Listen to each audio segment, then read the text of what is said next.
This segment of Cafe Cabaret was shot live at AS220, 71 Richmond Street, Providence, Rhode Island.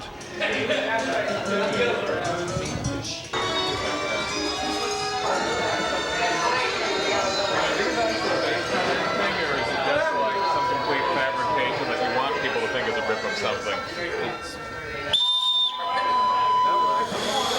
This is a death.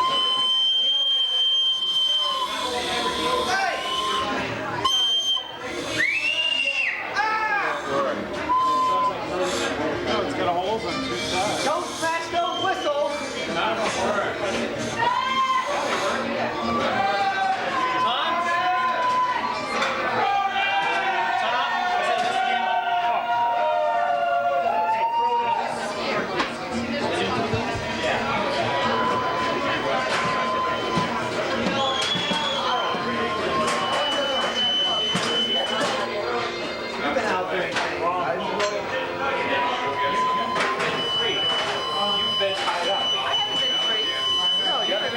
No, she's been doing things.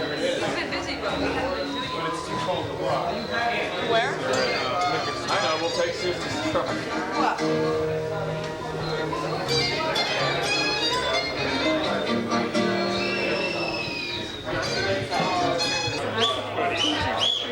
Hey, what happened to my whistle? Good evening, everybody, and welcome to AS220's first Saturday of the month. Yay, Frodus! Tonight there's 6 things. A poker game in the back room. That's that way so somebody can say, see what the boys in the back room will have. So I want to say that. Any ante or quarters or... Yeah, it's quarters or dimes. And, okay, that's going to be done by Meatball's Fluxus. Tonight, performing is, on the stage tonight, is Frodus. Frodus consists of three men, and there isn't a single one of them related to, has anything to do with the University of Rhode Island. They wanted me to tell you. Frodus does not associate, they're not students, they don't go to school there, they just live in Rhode Island. And Frodus consists of Sean Wallace, Matt Lowe, and Neil Walsh. Frodus will begin the show with a short piece. After Frodus will be a John Gray play. John Gray's play will be performed by John Gray, Brian Gallagher, and Eileen Barrett. After the John Gray play, Francis DiMenno will scream and rant and rave for 5 minutes as a long hero. After Francis will be Tom Sgoures doing Sludge. And after Tom Sgoures does Sludge, will be Frodus for a grand finale. So, tonight, Frodus.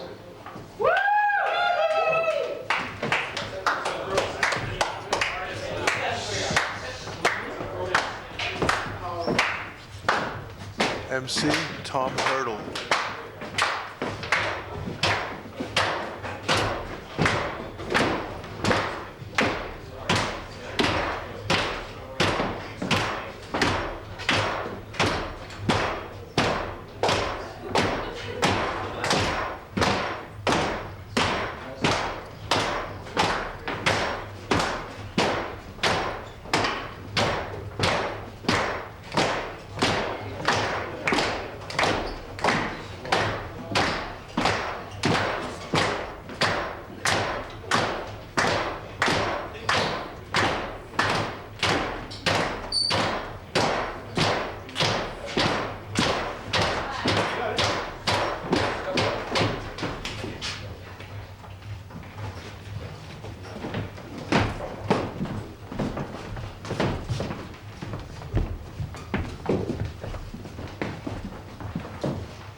Frodus in their piece called Velcro.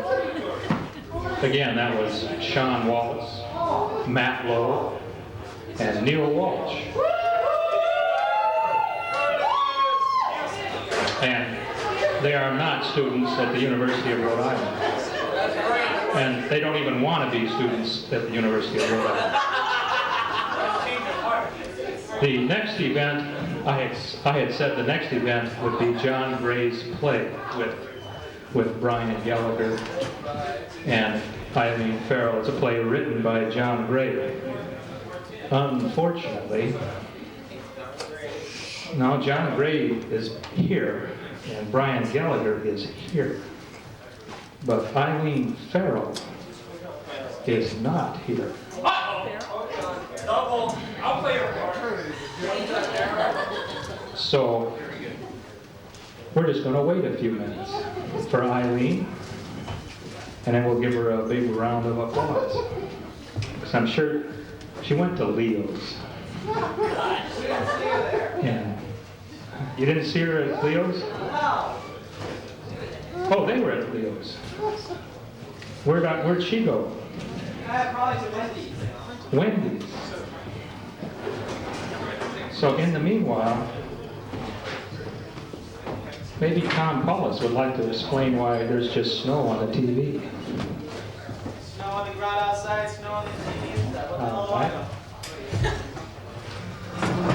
know? Okay. So we're going to wait a few minutes, and then I'm going to go talk to the next act after that and see if the next act wants to be the next act. So this is more of a formal feeling, so now you know why. Now you know. So what do they serve? We have a fill-in for the moment. We're going to have Jonathan Thomas read a real short story.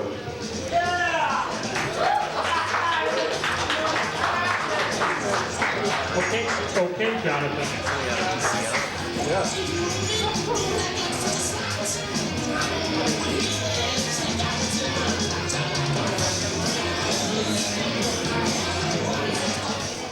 Hi, is the microphone going to act? Who's back there? We are. Okay, I trust them. I trust this man with the microphone. It's not going to start reverberating or anything. Hey, it's a short story book. Are there any copies? Yeah. Shameless plugging. You can buy copies. It's on sale here. It's on sale. $13.95. How much? $6.95. $6.95. Anyway, I'll read the shortest thing in the book on the grounds that we expect Eileen to be here any minute, right? Yeah. Any second. Okay. Very short story that I'm not prepared to read. The senator was a knockout, at least for a senator. Those three things of Johnny Walker pushing me her way. I'd seen her here before. The place had enough ferns and chi-chi shit to attract someone genteel like her, but a big loud TV and enough sports bar edge to attract the down-to-earth and up-and-coming like me. Yeah, let's see. This was how it happened. I made a trip to the John, and when I got back, someone had grabbed my place at the bar. The last empty stool was next to hers. Conspicuously empty, like everyone else was proving how cool they were by leaving the celebrity alone. But like I said, three fingers were directing me. Hell, why not? So I sat down next to her and started making small talk like she was just nobody. That seemed to sit pretty well with her. Seemed like she'd had a few herself already. Senators must have a lot to unwind from, right? She said I looked ambitious, and there was something funny about her lips and eyes when she said it, like it was a turn-on. So I said, yeah, I run a construction company, small potatoes so far really, but steady, because I was always willing to go the distance. Like I said, the place was crowded. In the middle of trying to hear each other and keeping some distance from everyone else, I noticed our knees were touching. Neither of us did anything about moving them. We kept talking, and I finally began to wonder. Maybe it was the acoustics, or maybe that last drink, but whenever she said something, the words came out a little funny. And her eyes weren't exactly focused on me, like somebody was showing her a cue card. And the condition I was in, though, it was easy enough to blame any weirdness on the condition I was in. So I shrugged it off and let one thing lead to another. No, for a senator, she sure didn't look her age, whatever that was. Is it like being a president? Do you even have to be a certain age before they'll let you be a senator? I still don't know. But anyway, we wound up at her place. Nice big apartment, very clean, modern. She said not to worry, they'd all gone home. So there we were, on the biggest sofa I'd ever seen, very drunk. What else was there to do but get down to it? By the time we were both half naked, though, I noticed there was something growing out of the senator's side, right below her ribs. It looked like a big sea anemone. I felt dizzy all of a sudden and had to sit up. She still looked at me like there was nothing wrong. Absolutely nothing. What the fuck is that thing? Is it cancerous? I asked. You could say that. Her fingers started stroking mine. Nice long fingers, nice long nails, and I was faced and confused enough to think, yeah, that does feel good. Nothing wrong with her hands, is there? Meanwhile, she was saying she took me home because she thought I was different. From the way I talked to her at the bar, like she was just another person. Or maybe I was somebody who wasn't intimidated by her because we were really on the same level. Sounded good, so I asked her, why didn't she get that thing cut off? Oh no, she said. It would hurt too much. And besides, it got me to where I am today. It tells me what to do. I owe it. Again, I couldn't get over how the words came out of her a little off sometimes, like she was being dubbed. I asked her if she'd been born with that thing, and she said, let's just say I picked it up from somebody else back when I was getting started. Did it hurt? She began sounding impatient in that I want it now sort of way. No more than if you're nursing a baby, not enough to make it worthwhile not having it. I owe it, I told you. The kind of life I lead is the only kind it would ever allow me to have, not some normal grubbing existence. Why choose a host body if the host is going to be anything less than secure and powerful? So I live well, I eat well, and I choose men like you. Then she really started coming on to me again. Well, I wanted her, didn't I? What could I say? She really did have a fantastic body for the most part, but was that thing waving its legs a little? I still wasn't giving in wholeheartedly. Oh, don't worry about that. Just don't touch it. That's how it spreads. Well, if we're fucking, how am I going to avoid it? I don't know. Be creative. Use your imagination. No, don't. No oral sex. Those limbs have more of a reach than you think. And they can't help it. Reaching is a reflex. If the thing touches your head, you're a goner. You'd never get anywhere with one of these in the side of your head for all to see. And the roots would mess up your brain. You'd both wither and die. Well, to make a long story short, we got it on, and you guessed it. At some point, the thing did manage to touch me.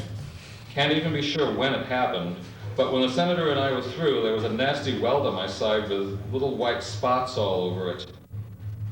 It hurt, it itched like a sliver, like a pig who was trying to see the light of day. But I wasn't mad at the senator. I felt good, actually, in waves, like something euphoric was being pumped through my system. The senator said something like, it's nothing to worry about, really. In fact, it's true to say your worries are over. Yeah, it felt that way, but I still couldn't get over how it felt like she'd been getting the word I wanted to say all along, like the whole evening hadn't necessarily been her idea. So here we are at my place. Like what you see? My company's global now. Like I said, we always go the distance. So we level rainforests and add homes to the homeless. So what? This thing that made me what I am, I'm its whole ecosystem. As long as I'm getting food and air, as long as I'm listening to the ruthless thoughts it puts in my head, the condition of the world doesn't matter. And like father, like son, I guess. This one has the same rich taste as the senator's, though I don't know how things can taste one way or another once they're digested and in my bloodstream. Who am I to question? Live and enjoy. Who knows how long any of us have with these things stuck to us? They take their time about it, but they do grow. Maybe slowly enough that we'll have normal lifespans, maybe not. Gotta go sometime, and in the meantime, they do manage to keep us younger looking somehow. Must make it easier for them to spread that way. Where did they come from in the first place? That's one thing they don't tell us. What's the difference? No, I don't see the senator much anymore. She's okay in my book, but our paths seldom cross. We're both busy. There are a lot of busy people out there. Who knows how many? How could the world be in the shape it's in otherwise? Ever wonder how long any of us have before the ozone gives out or the have-not stage of bloody insurrection? You seem to have a good practical head on your shoulders, like you know the score. And with all that makeup and perfume, you seem something other than purely human already. Hey, wait a minute, don't it feel good when I do this? Is Eileen here? No! Oh, Jesus. Somebody else do something.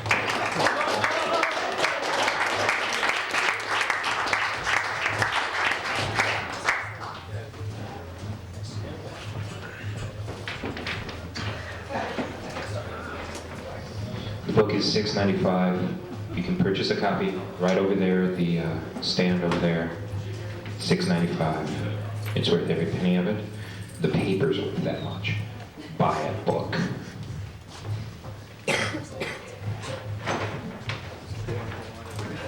Thank you.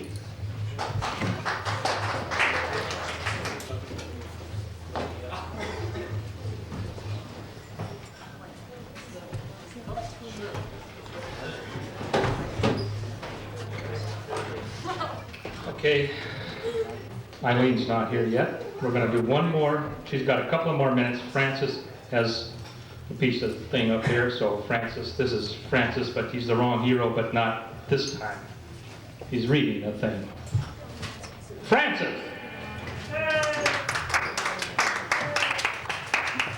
Who's that? Well, I went to Portsmouth Abbey, so I have some connection to Providence, howsoever tangential. I put out a newsletter called Oracle, and it's available for free at Newspeak and here. And this is the Incomprehensible editorial from the 5th issue of Oracle. I'm much more nervous than I usually am because a funny thing happened to me on the way over here. I tried to interject a note of spontaneity into these proceedings by alluding to something which supposedly just happened to me in a pathetic attempt to delude you into thinking that I am capable of making up humorous stories right on the spot. Because the people love humorous stories, for it is humor, the ability to laugh at one's misfortunes and, especially, those of others, which ensures the short-term survival of our species, enabling us to laugh off a threat until it has receded or grown too huge for us to comprehend or even run away from. For humorists are like barbers, storytellers to the middle class, Cracker Barrel philosophers to the bourgeoisie. But, as William Blake said, too much fun is of all things the most loathsome. So, I like to attend cultural events, political rallies, circuses. I enjoy watching evil ringmasters cracking whips at critters chained to stakes.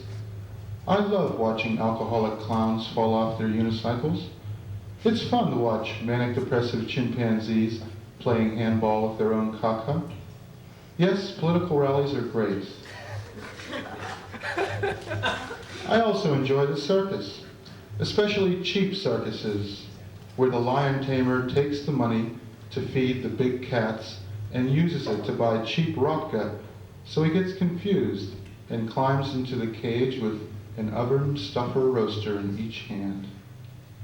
I also like to go to church and fish. Last week, I hooked a communion wafer at 30 feet. It was in a communicant's mouth at the time, but she was a Christian, and she forgave me. And I hope you'll forgive me too. My name is Francis DiMenno. I'll be seeing more of you a little later.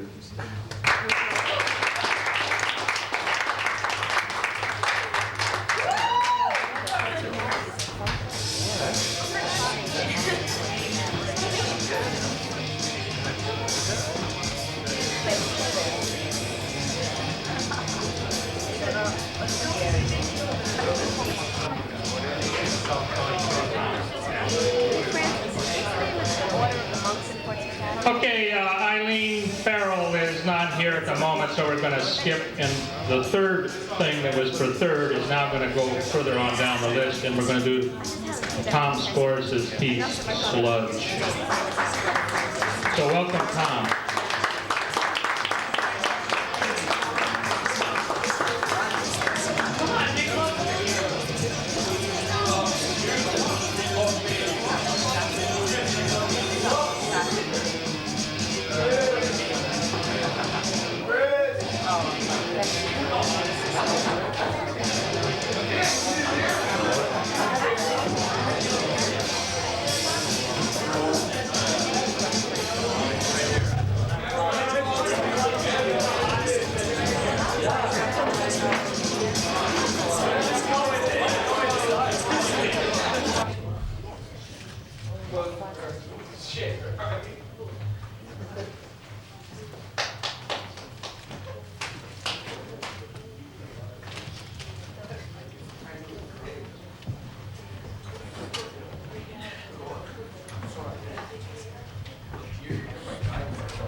Meissonier.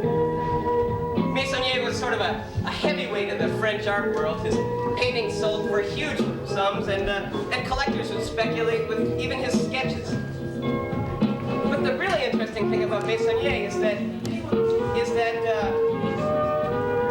well, he and his dealer would arrange for his paintings to be exhibited on the stage of the high society playwrights' productions. It's just the same way that Warner Brothers pays, that Coca-Cola pays Warner Brothers money to put Coke cans on the sets of their movies. You know, sometimes I get the feeling that marketing is a late 20th century development of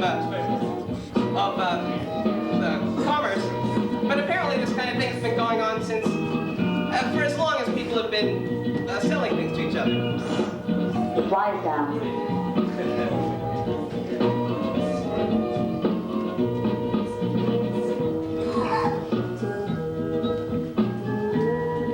I was thinking a lot about marketing this past December. Christmas, of course, is one of the great marketing triumphs of the 20th century. Imagine all the marketing drones and directors around the world working together to make Christmas the consumptive binge that it's become. Yeah, usually these... Ouch!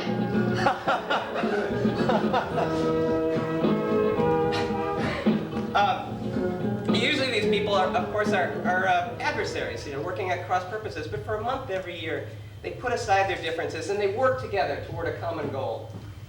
It's kind of moving, actually. Oh, but the painting here, this was exhibited at the Universal Exposition of 1867, where it was bought by Meissonier's dealer, who sold it to a Belgian named Prosper Crabbe for 35,000 francs, a huge sum. The same year, another dealer bought 22 paintings by Edward Manet for the same price. Well, Prosper Crabbe kept the painting for about 10 years, and he sold it back to the dealer, who resold it to a German named Meyer from Dresden. Now, What is this?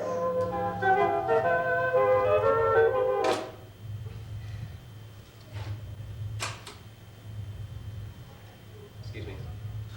The problem, of course, was in the meantime there had been the Franco-Prussian War, and Meissonier had been a colonel in the French army, and well, France lost. Bad. Excuse me.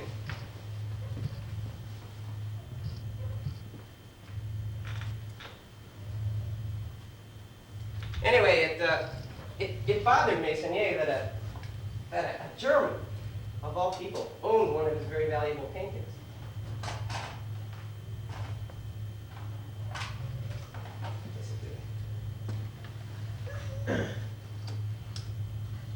Excuse me. Anyway, he mentioned this one day to William Vanderbilt, whose portrait he was painting, and as a favor to Meissonier, Vanderbilt sent an agent to Dresden to buy the painting from Meyer for $50,000 in 1880. Now, it's always hard to make this kind of comparison, but $50,000 in 1880 is around $2 million today. Well, the Vanderbilts held the painting for the next 98 years, and they sold it at auction at Sotheby's in 1978 for $45,000. Now, $45,000 is a lot of money for a painting, especially one this size, but it's about a 50th what they originally paid for it. Anyway, what I was going to do in this show was to show you a marketing plan for a new product. I wasn't sure exactly for what, but you know, something that everyone needed. And I'd make up some ads and some packages and show you those things. I just had to decide what to use.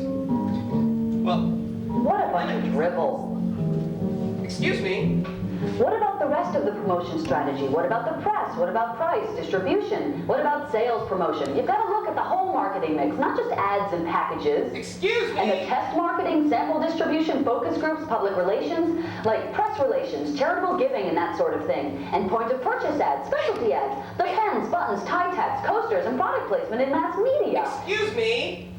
Can I finish, please? All right, go ahead. All right, go ahead. Okay, now look. Okay, look. We'll flip a coin. Do you have a coin? Heads, I talk first. Okay. Heads. Great. I go first. Okay. Wait. What would you have done if it was tails? I mean, it could have come up. What a stupid question. I would have waited for you. Oh. Now look, your premise isn't too bad, but your approach is all wrong. I mean, have you ever been involved in a real marketing effort? Well, no, but... Well, it shows. For one, need-based marketing is old hat. Nobody makes any money at that anymore. You've got to think about desire-based marketing if you want to get anywhere at all. Well, come on. Needs are fixed mostly, but desires, they can be anything. I mean, what are we all except fumbling bundles of desires? We want to look good, we want to be cool, we want to be rich, or look rich anyway. We want to be healthy, you know? Learn to push a few of the right buttons and you can get people to want all kinds of things. No, Look at sneakers. Look at designer labels. Look at health foods. None of this stuff is really valuable. Things are only worth something because everyone else thinks they are. No. In fact, sometimes things can become valuable just by being expensive. Oh, and that's crazy. Hey, Dave, Look, that's the way it works. No, something can't be crazy because it's expensive. That's like saying that something is tiny because it's hard to see. And it's crazy. Besides, who says I have to like something just because everyone else does? I have some choice in this. It's... Of course, yes. You're special. You have free will. You live independently of all the rest of us and make your decisions without paying us any mind at all. Cut it out. I forgot that. That's not what I meant. Okay, Smarty. Why is gold valuable? Why? Because it's rare. So smallpox. Because it's pretty. So's a dandelion. Because, Because it's durable. Because it's durable. So's any rock. Look, could we just have the music back, please? Please? Please? Oh, all right. No, the music! Touch that and I'll scream.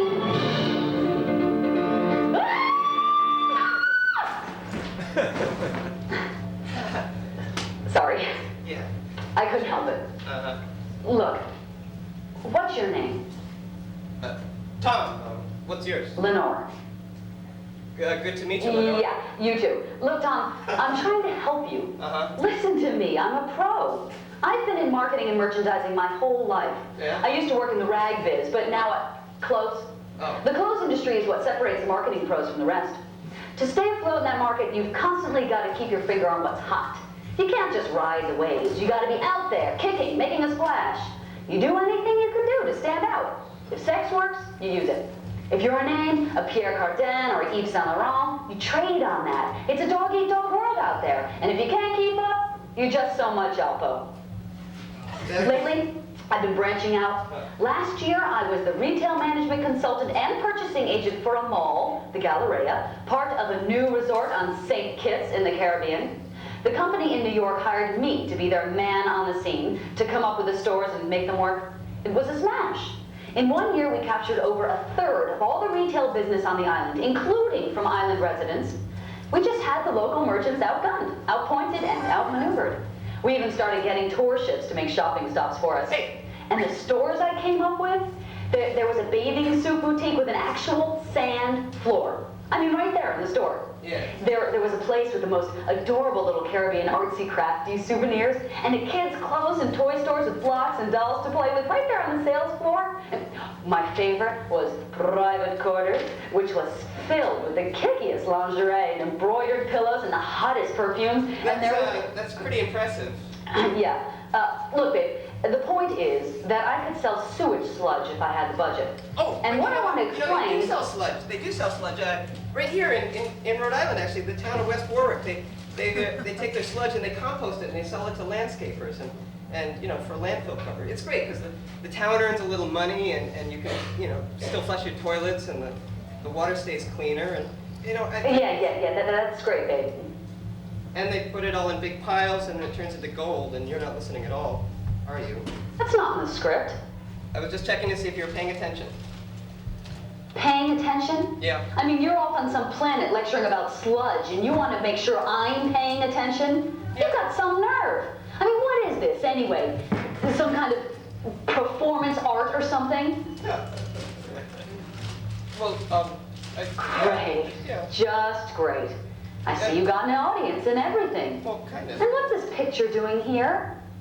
Oh, it's a painting by Meissonier. I thought it was interesting because it used to be worth about 50 times what it's worth now, and it was sort of... What happened to it? Well, nothing happened to it, but, you know, styles changed, and I guess people decided it wasn't really anything special anymore. Listen, let's get back to the marketing. You want to know what the key is to this marketing stuff? Sure. It's value. You've got to convince people that your stuff is valuable. And then it is. Just like that. Your painting here, the guy died. He wasn't around anymore, didn't have anyone to blow his horn for him. His paintings lost value. Simple as that. No, that's fine. Think about paper money, babe. What about It's it? only valuable to you because everyone else thinks it is. However you do it, that's the bottom line. Now here's an example. Levi's may have made its rep on quality, but that was a long time ago. Now its ads are all about how cool they are. And if everyone at least suspects they're cool, pretty soon they are cool. No, come on, you said that before. I mean, I like something because I want to like it, not because you say that I have to like it or because you say that everyone else likes it. There's that old free will rap again. Well, it's important. I do things because I want to do them, not, I always have a choice. I don't do things because you say I have to do them. Okay, do something different. New, spontaneous. What, here? Yeah, here. Now? What is this? Yeah, now. Well, okay. Here, excuse me. Oh, wait. I can't. You can't? Can't what? I can't do something new and different and... Why not? Because I have to stay in the script. How come? It's because of you. Me? Yes, you, because you're just a... Just a what? You're just a tape recorder, for God's sake. So? So, if I get away from the script, it's going to break the illusion of your reality, and, you know, I mean, that's what's going on here. We've got Wait a this thing minute. going. What do you mean the illusion of my reality? Here I am. What am I, a chest of drawers? What's not real? Punch me. Do you hurt your hand? No. Are my reels turning? Do I believe my ears? Come on, punch me. Stop it. Just stop it. Come on, punch me. Look, I mean it, punch me. I- Look, you can't just insult me and not give me a chance to give back. Just a little punch. No, I don't want to hurt you, okay? You won't? Come on, right there on the side. This is stupid. Ouch! Not so hard. But you felt it too, didn't you? Yes, Am I real then? Am I? I didn't say you weren't real. Yeah. You said just a tape recorder. Yes, just a tape recorder. Just a tape recorder? All So right. find this in your script. What if a much of a witch of a wind gives the truth to summer's lie, bloodies with dizzying leaves the sun and yanks immortal stars awry, blow king to beggar and queen to seam, blow friend to fiend, blow space to time. When skies are hanged and oceans drowned, the single secret will still be man. What the hell was that? It's by E.E. Cummings, like it? Oh, that's okay. I like that part about drowning oceans. That's kind of a funny picture. I didn't know you read poetry. Babe, there's a lot you don't know. But stick with me. You'll learn. You know, don't get this wrong or anything, but for a tape recorder, you're pretty interesting. Well, you're pretty sweet yourself, babe. Do you come here often? Well, I get around. I mean, you don't suppose that, someone like Who you... what? Well, that someone like you and someone like me Well, might, you know... Sure. Why not? Oh, no reason, just wondering. I mean, theoretical question, that's all. Come a little closer. Yeah? Closer. Put your arm around me. It's okay. Ouch! Not there. Oh, right. Don't be afraid. Relax. Relax. I'm not going to bite you. Okay. Now listen, babe.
What You Think, a play by John Gray.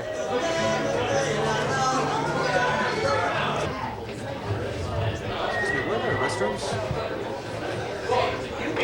Over there.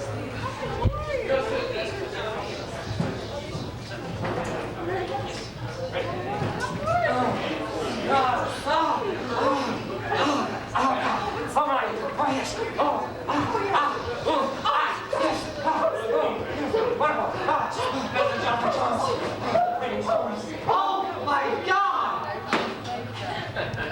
My wife! My best friend and business partner! Really, Rick, it's not what you think. Yes, darling, really, it's not what you think. No, see, what you think is that your wife and your best friend and business partner are having an affair. Not true. No, I'm not your best friend. Oh, I can see that now, dog. In fact, I don't think we've ever been that close.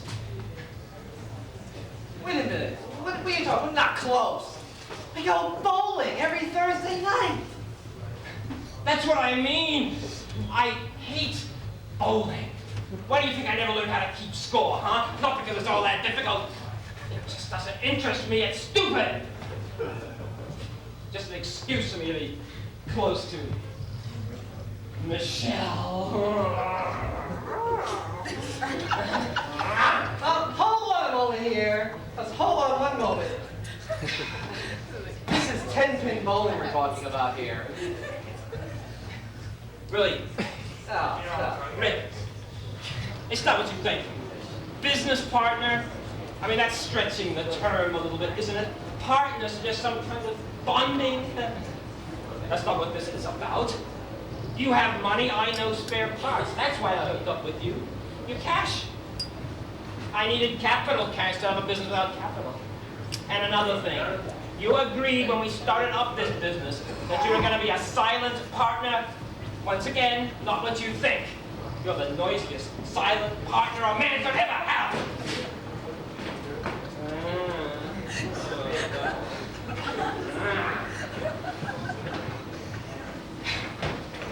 Over here.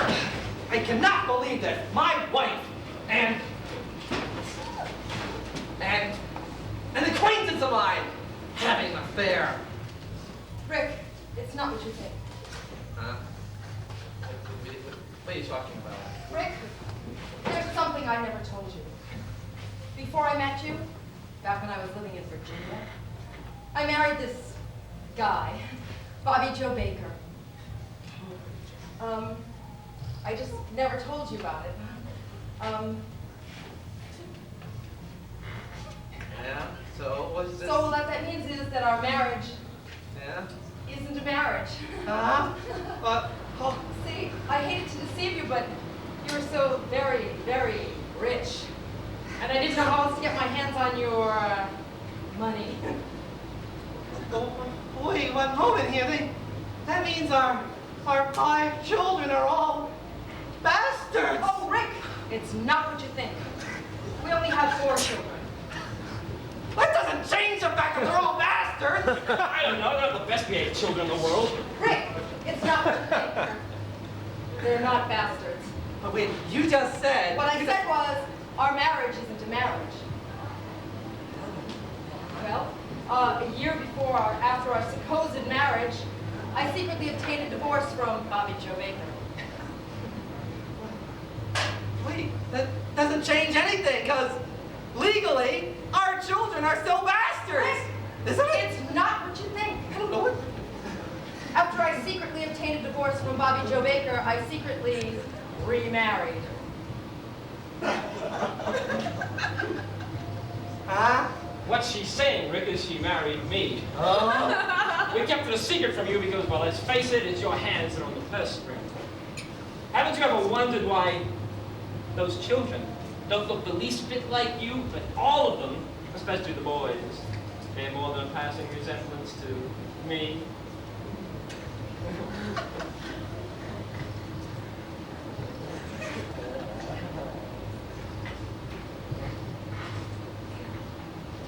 I did notice that.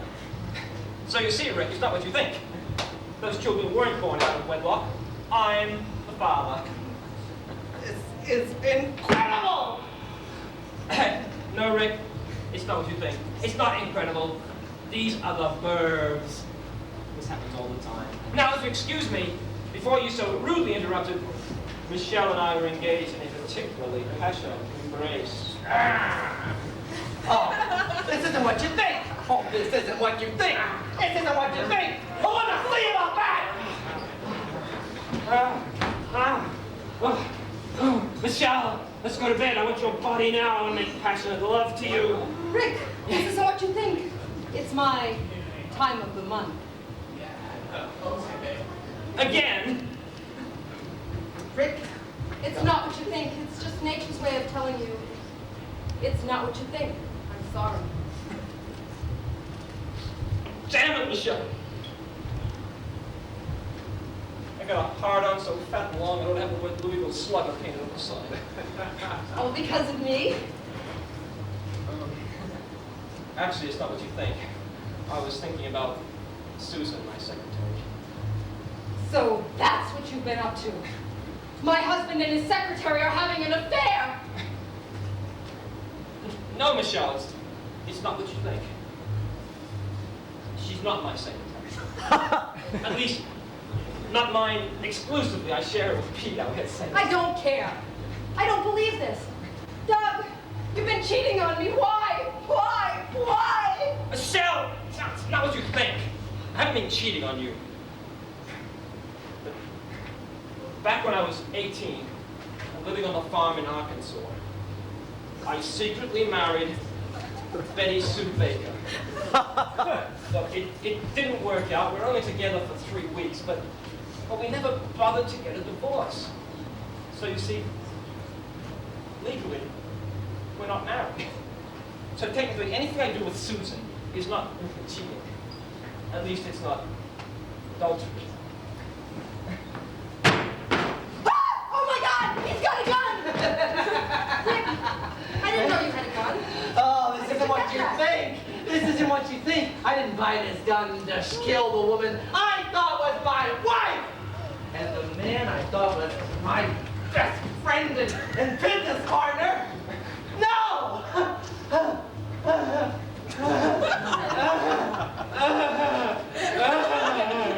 No, I didn't!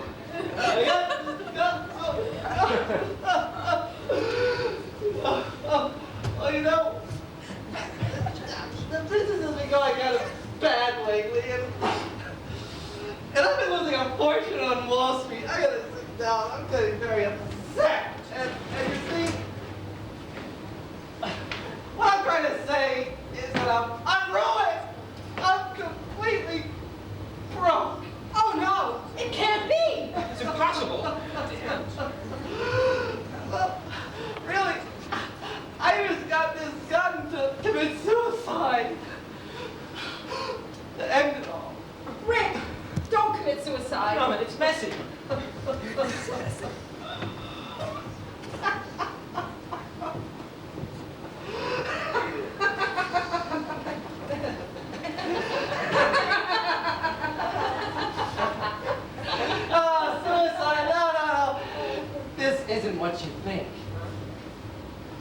I'm not gonna commit suicide.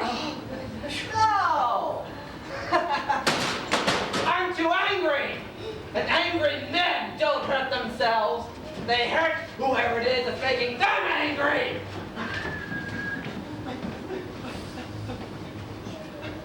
Please, please don't kill us! No, don't, Rick, please, don't, Rick, it isn't what you think. What is it what I think? I don't know. There must be something. Relax. It's not. No, Well, I was in the other room getting the gun. I got a call from Publishers Clearinghouse Weekly. I won the $1 million sweepstakes. I'm not ruined after all. That's wonderful news. Well, it's not what you think. Rick Montague didn't win the prize. But you said... Rick Montague is not my real name. Oh, Michelle. Don't you recognize me? Come a bit closer. Come on. The gun's down there. Come on. We've been married all these years. Let's try to imagine me just a few years younger. Hair longer, a bit dirtier maybe. Fingernails dirty. How about this? Thick southern accent. Oh my God, you're Bobby Joe Baker! That's right. Michelle's first husband. Michelle's only husband. What Those divorce papers I sent you, Michelle, phony as a $3 bill. You mean? Yep, it's not what you think. Michelle and I are still legally married. That's incredible. Rick, it's not what you think. Huh? Well, there's something I didn't tell you. Back in Virginia, when you and I were hitched, Yeah? I kept something from you. I was already married. Impossible! It's true. Rick, it's not what you think. Doug, don't you recognize me? Huh? My hair was longer and lighter too, and of course I had that broad Arkansas accent. You mean, Yes, I'm Betty Sue Baker. This is ridiculous. you're right. Everything that you think is not what you think. I know what you mean. It's like, this is not life. It's like it's some weird, absurd play. Is that what you think? What? That we're in a play. I don't know what I think. Is that what you think, Doug? I don't know. If nothing's what I think it is, what's it matter what I think? Got a good point. Actually, none of this is what you think. I want to tell you something here. Now, come on over. Come on over. Take center stage. Come on this for a second. Go ahead. I want to tell you, when we first went into business together, boy, I had you thoroughly investigated. And let me tell you something. Your childhood is not what you think. You think that Peter and Packy Charles are your parents? Is that what you think? Is that what you think, huh? Guess what? You're wrong. You were adopted. Your real father's name is Erskine Caldwell Baker. Guess what? He was my father. So guess what? We're half brothers, boy. That's amazing. Besides, let me talk to the lady here. Hi there. E.C. Baker sure did get around. To Virginia, to be exact. Yep. So I got something to tell you, Michelle, or Betty Sue, or Tinkerbell, whatever your name is. E.C. Baker is your father, too. Oh my God! Uh-huh. Yep, none of this is what we thought at all. We all thought this was a sick, convoluted, twisted, steamy, sadistic. What else can you throw in there? Ah, what the hell? We all thought it was some kind of, what? Sordid. Sordid, thank you, son. Sordid love story. No way! This is a family reunion. Hey, let's go up to the bar and have a cup of coffee. I hear they're selling it on the house.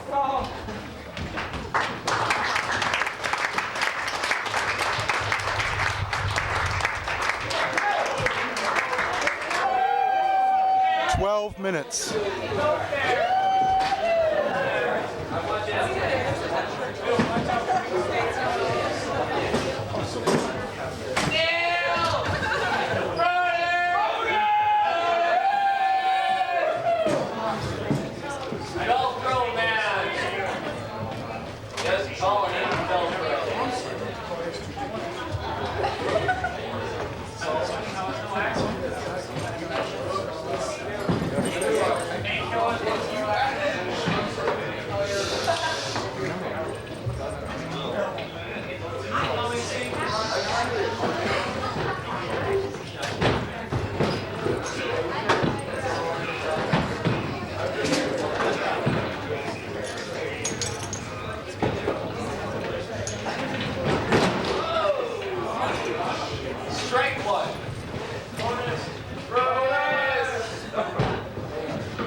It was early afternoon on March 30th, 1981, only 70 days after my husband was sworn in as President of the United States. I just returned to the White House from a luncheon and was talking in the third floor solarium with Ted Graber, our decorator, and Rex Scouten, the chief usher. Suddenly, I saw George Opfer, the head of my Secret Service detail. He motioned for me to come down the ramp toward him. What's George doing here, I wondered? Something must be wrong, or he would have come up to see me. There's been a shooting at the hotel, George said. Some people were wounded, but your husband wasn't hit. Everybody's at the hospital. I had started moving at the word shooting. By the time we reached the elevator, I was getting panicky, and I told George I was going to the hospital. Although Ronnie was safe, I knew I belonged with him, especially if anyone had been hurt. It's best if you stay here, George said. It's a madhouse over there. The president's fine, they'll be bringing him back. There's no need for you to go. George, I said, I'm going to that hospital. If you don't get me a car, I'm going to walk. The White House limousine pulled up to the diplomatic entrance and we got in. As we approached George Washington University Hospital, the street was jammed. Police cars, reporters, onlookers. The Secret Service had radioed ahead that I was coming, and Mike Deaver met me at the door. Mike was Ronnie's deputy chief of staff and a close family friend. He's been hit, Mike said. The emergency entrance was crowded, but all I remember is Mike standing there staring at me. But they told me he wasn't hit, I stammered. Well, Mike said he was, but they say it's not serious.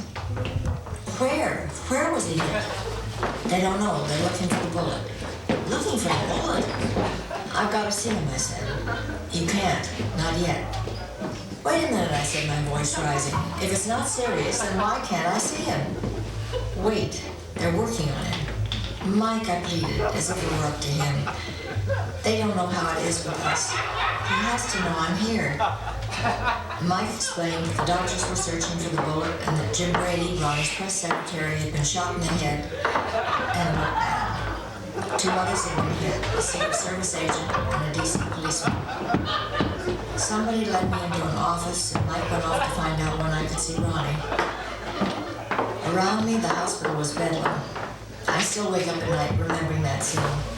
Confusion, voices, sirens, reporters, doctors, nurses, technicians, the president's men, the Secret Service with their walkie-talkies, people running through the corridors, doctors barking orders, and the police shouting again and again, "Get these people out of here!" Nurses kept coming in with new reports, and the news they brought was increasingly alarming. Twice I was told that they couldn't find Ronnie's pulse. They were afraid he might go into shock. And if that happened, I knew we might lose him.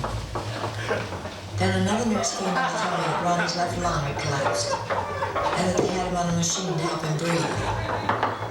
When Ronnie first arrived at the hospital, they thought he suffered a heart attack. It wasn't until two nurses cut off his clothes with special trauma scissors, and a doctor lifted his left arm that they noticed the small bullet hole. There was no exit wound, which meant that the bullet was stuck inside him. Finally, they said I could see him, and I flew down that hall. Dr. Sgoures, the acting head of surgery, explained that Ronnie had a tube in his chest and was breathing through an oxygen mask. I was so frightened by what I was hearing that I could barely speak. I walked in on a horrible scene. Discarded bandages, tubes, blood. In the corner were the remains of Ronnie's new blue pinstripe suit, which he'd worn that day for the first time. My husband looked pale and gray. Underneath the oxygen mask, his lips were caked with blood. He saw me and pulled up the mask and whispered, "Honey, I forgot to duck." I was fighting tears too hard to try to smile, so I just leaned over and kissed him. Then I pushed his mask back down again and said, "Please, don't try to talk." When I came out, Mike Deaver took my hand. "Oh, Mike," I cried, "he's so pale." "I know," he said, "but if you think he's bad now, you should have seen him when he first came in." Minutes later, Dr. Aaron, the head of cardiothoracic surgery, came to see me. "He's losing too much blood," he said. "We need to operate. First, we've got to check his stomach for blood. Then we'll look for the bullet and try to get it out of his lung. We have it on the x-ray." John Simpson from the Secret Service accompanied Ronnie into surgery. He was wearing a surgical gown, and he stayed at the president's side throughout the operation as security required. They gave Ronnie an injection of pentothal to put him to sleep. But just before he went under, he managed to crack another joke. "Please tell me you're all Republicans," he said. As Ronnie was wheeled into surgery, another patient was right behind him. It was Jim Brady. His head open and bleeding and grotesquely swollen. I'd never seen anybody with a head wound, and it was monstrous. A few minutes later, when the nurse said, "We don't think Mr. Brady's going to make it," I believed her. While Ronnie was in the operating room, somebody from the hospital came to ask if I wanted to visit the chapel. Sarah Brady, Jim's wife, came in too, and we embraced. The Reagan administration was still so new that this was the first time Sarah and I had ever met. She hadn't yet seen her husband, so she had no idea how badly he was hurt. "They're strong men," she said. "They'll get through this." "Yes," I said, "yes," but my voice lacked conviction. I wanted to be optimistic, but I couldn't get those horrible images of Ronnie and Jim out of my mind. Before we left the chapel, Sarah and I held hands and prayed together. When I walked back into the larger waiting room, I went straight to the window and looked out at the crowds gathered on the street below. George immediately pulled me back. The shooting had occurred only a few hours before, and nobody could be sure it wasn't part of a larger conspiracy. Every few minutes, nurses would come in with news from the operating room. I was relieved when they told me that the doctors hadn't found any blood in Ronnie's stomach. But then another nurse said that they still hadn't found the bullet. They might have to leave it in, she told me. Finally, some good news. Just as they were going to close Ronnie up, they found the bullet and removed it. It had penetrated to the 7th rib, where it deflected at the left lower lobe of his lung. It missed his heart by 1 inch. Doesn't come much closer than that. Ronnie began to wake up around 7:30 that evening. They took us through a back door into the recovery room and led us to his bed, which was fenced off with screens.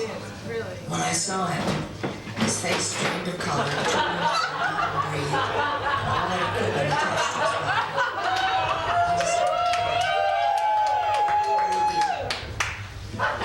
I said, holding his arm. For what seemed like a long time, we just looked at each other. Oh, Frodus. Ronnie drifted in and out of sleep. And then he wrote a note. I'm still alive, aren't I? He'd cracked a number of jokes in the hospital, but this wasn't one of them. The writing on that note was so faint, I could barely read it. I didn't want to leave the hospital that night. The doctors and nurses had plenty of work to do on Ronnie, and there was nothing I could do to be helpful. I also knew that if I spent the night at the hospital, I'd be sending out a message to the world that Ronnie's condition was critical. It was, of course, but at that moment, I didn't want people to know. Nothing can happen to my Ronnie, I wrote in my diary that night. My life would be over.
End of scheduled events tonight. Then there'll be some unscheduled improv art by whoever wants to do something unscheduled.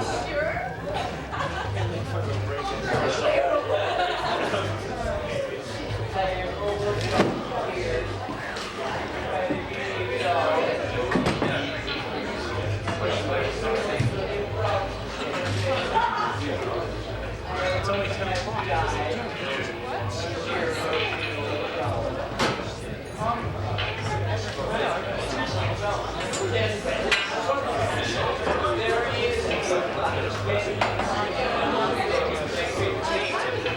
Actually,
cruelty. Why don't they call it something else, like harvesting the psychopaths, or putting the killers to sleep, or calling out the undesirable, or eliminating the double XY chromosome from the gene pool, or the Rush Limbaugh look-alike contest, or microwaving the sociopaths, or delivering lethal injections to the socioeconomically deprived, or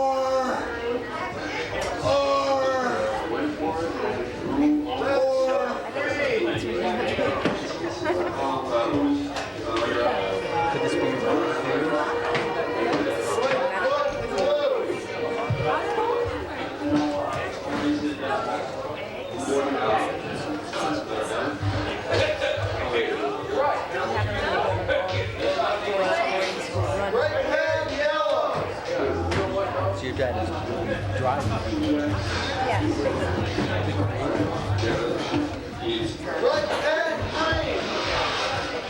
Couldn't make the word on the word.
It's transferable. You're like the muffler guy. Yeah. The what? The way we're dressing up. Maybe it's Man walks into a bar. He's had a miserable day. Feels like telling his troubles to somebody. Tries to tell them to the bartender, but the bartender is an ostrich, unhappy with the American way of life. So as soon as the man starts to talk, the ostrich screams at him, "Tell it to the urinal if you want some sympathy. It'll give a shit before I will." So the man, in need of sympathy and a pee, goes to the bathroom. The bathroom is a real foul-smelling place. It's all cruddy and grimy, smells of stale pee and old wet feathers. And it just kind of makes him shiver when he goes in there and goes up to the urinal, unzips, starts to pull his cock out, and he sees movement down in the bowl, and he thinks, "Oh God, silverfish." Oh shit, that just makes him cringe. But then he takes a closer look, and no, it's not silverfish moving down there. Well, what is it that's moving down there? He takes a closer look, and holy shit. Right down in the bottom of the bowl is a little quarter-inch high stage. And on top of the stage performing is a little quarter-inch high, it's Elvis Presley. And he's backed up by these little quarter-inch high Jordanaires in there. Holy shit, man, it's Heartbreak Hotel. You can't believe it. And this squeaky little voice is coming over Heartbreak Hotel.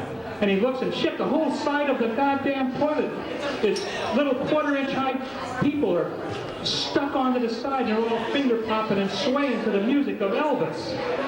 So he reaches down, he grabs Elvis, puts him in his pocket, and runs out, and he says to the bartender, "Look what the hell I found in the bathroom!"